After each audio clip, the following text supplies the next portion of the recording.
The incredible story of Medal of Honor recipient, U.S. Air Force's Colonel James Fleming. On November 26, 1968, a 6-man recon team of Green Berets had been lifted into Vietnam's western highlands, near the Cambodian border and about 30 miles west of Pleiku. Hours later, they found themselves penned up next to a river, with enemy forces on the 3 remaining sides.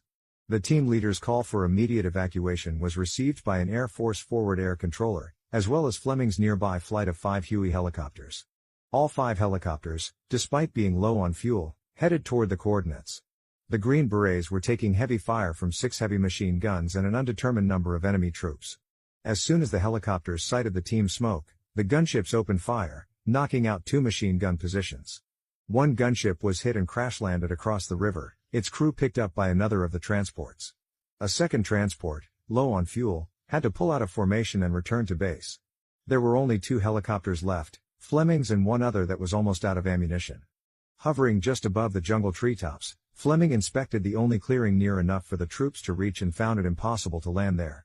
He instead flew over the river and hovered just above the water, with his landing skids against the bank, hoping that the Special Forces troops would be able to run the few yards to his helicopter safely. In addition to exposing his aircraft to ground fire, this maneuver was a balancing act that required great piloting skill.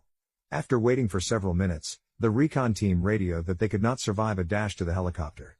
Fleming lifted his chopper out of range of the hostile fire. The forward air controller directed the Green Berets to detonate their mines as Fleming made a last attempt to rescue them. As the mines exploded, he again lowered his helicopter to the river bank, balancing against it, giving the Green Berets an open cargo door through which to leap to safety. The enemy soldiers concentrated their fire on the Huey helicopter. The Green Berets ran for the chopper, firing as they ran and killing 3 Viet Cong barely 10 feet from the aircraft. As they leapt through the cargo door, Fleming once more backed the helicopter away from the bank and flew down the river to safety. Fleming remained in the Air Force, becoming a colonel before his retirement in 1996.